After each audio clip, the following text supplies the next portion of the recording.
My name is Tom, your host and friend from WeaponsEducation.com, and I bring you this question. What was your first revolver? Do you still have it? What was your first semi-automatic? I'm ready to show you my very first revolver, and I've told you about this. Tammy, please, you got it nice? Oh, look how beautiful this is. This is a 686 Smith & Wesson. You see, it's fluted. They made an edition right before this that was non-fluted, and it's not a dash or anything like that. This is the original, made 1988. I purchased it in 89. My very first gun, alongside with another one I'm going to show you here simultaneously, my semi-automatic, which I purchased both of them in the same week. First of all, let's talk about a revolver and the benefits of having a revolver, and do they go up in value, and what do they mean to you, what do they mean to your family tree, and what do they mean to America. I mean, the revolver is just, it's just, to me, it's America. You know, when you think of what Samuel Colt did to design it, and this is a 6-shot 686. You know, I'm guessing of the percentage of this audience, there's about a third of you who at one time owned a 686, or maybe you still do now. And as the years went on, they went -1, -2, -3, -4, and then they went to the 7-shot and things like that. This is a 686, my very first revolver. I want to show it to you. Tammy, please zoom in.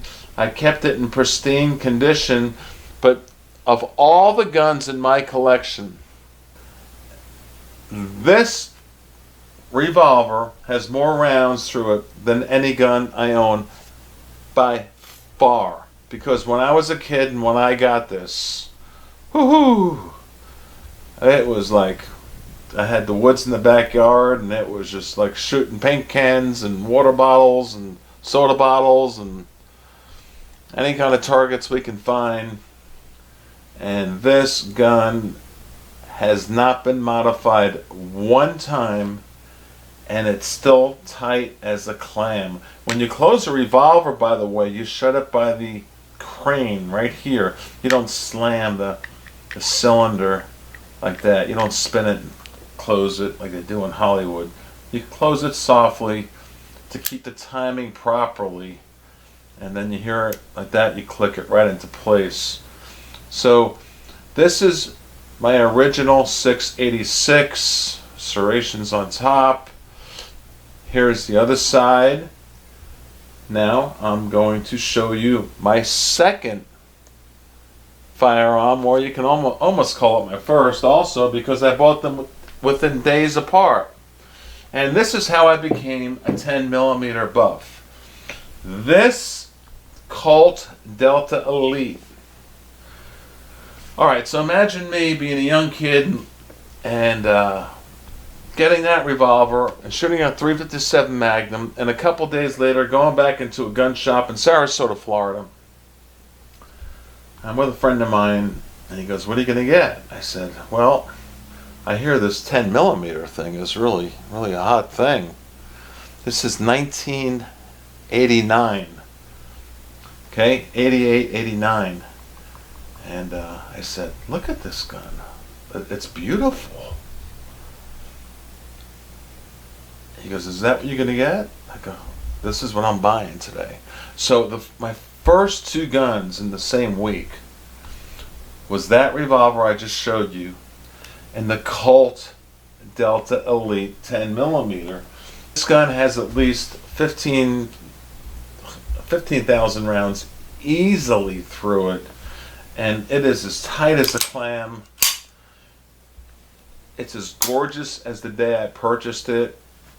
And I'm going to show you a product in the future to make these types of guns polish up and make them look brand new again. But that's for a future video. So this is my first gun also, all within the same week, of the 686. The Colt Delta Elite 10mm. The Delta Elites of today, at the timing of this video, I will say I really do not think are the quality, and every Colt enthusiast will agree that Colt's Prime, the Python, which, you know, I got that dual set of Pythons, and all of their glory days were in the 80s. So I'm not knocking Colt or anything, but I'm so proud to have kept my original guns. Throw in your comments. Did you keep it? Did you regret it? Did you trade it in for something else? And did it work out for you? This is all good fun. And now I'm going to show you my very first shotgun, which was about a week later. So within a month, I purchased these three things. And I'm a kid now. I'm about maybe 20 years old. And heck, see that? Now, the only modification I did to this Winchester model 1200 police 12 gauge up to a 3-inch Magnum pistol grip was I did change it to have a forward grip to give me a little bit more control of it. Let's talk a little bit about the pistol grip. At the time, as a young kid, I was like, oh my gosh, I was in the woods and I don't know, I was shooting trees and boom, they fall over. And I was blowing up paint cans and shooting like there's no tomorrow, just out in the woods and having fun. And this thing just kept going, bang and bang and bang. It is just the sound, all these safety check guns, of that shotgun is amazing. But let's talk about the pistol grip. Now, this happens to be one of my favorite weapons in my collection, but it's not my favorite. And I'll tell you why. Because I've kind of, in modern day and where we are now in time, I really do not recommend a pistol grip for anyone except law enforcement. Now let me explain, and you can throw in your comments. A lot of guys say, oh well, I'm a tough guy like I was when I was 20, and and did all the things I did, and I shot 8,000 shells through this thing. But when you can't aim and you're shooting from the hip and you're going boom boom boom, you know how fast you can pull a semi-automatic. Boom boom boom, you can hit your teeth, your jaw, your face in an emergency situation. As a matter of fact, there's a lot of ranges now that these are not allowed for 12 gauge. These are just not allowed in their ranges. So real quick, this is my first shotgun. That's what we're talking about. But also, the best purpose for a pistol grip, I guess what I'm saying is get a stock on it. Get a folding stock so you can aim. Done. Get a folding stock with modern day technology. Still keep your pistol grip fine, but get a folding stock. The problem is these were designed for law enforcement in the 60s to shoot gas bombs in riots and rubber bullets, flares in the air during riots, and things like that. They were not designed for massive recoil. And when you're in a pickle, a lot of guys will say, well, I can go around corners in my house, in my apartment, because it's got a shorter, there's no stock on it. I got a shorter little system here. Yeah, put a stock on it. But with that said, that's for safety reasons. With that said, this is my first 12 gauge, and you won't find this anymore. Zoom in right here, Tammy. Look at that. Winchester, can you read that? This is a 1200 police 12 gauge, but if you look real close, it says proof steel.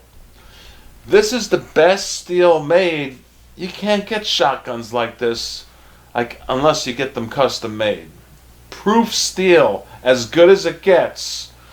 I'm going to show you a new polishing product. I'm going to do a whole entire video on this shotgun. You see how it's a little pitted here? It got wet. I was out on my boat, God, when I was a kid, and I took this out. Yeah, I went fishing and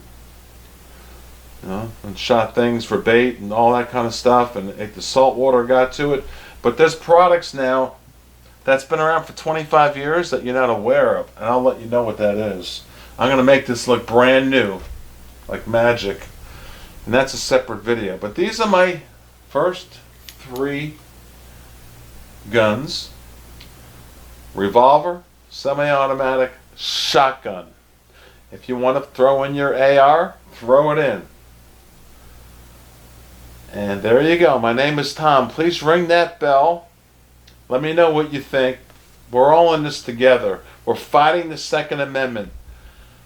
I'm a huge Second Amendment advocate. I'm fighting with us with the NRA like you wouldn't believe. So thumb up the video and then throw in your comments about everything we just spoke about.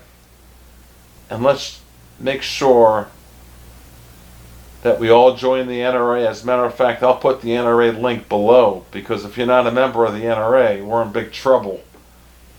Vote every 24 months, and you know which way to vote. You vote right down that R line. Thank you. Please subscribe, ring that bell. Bye-bye.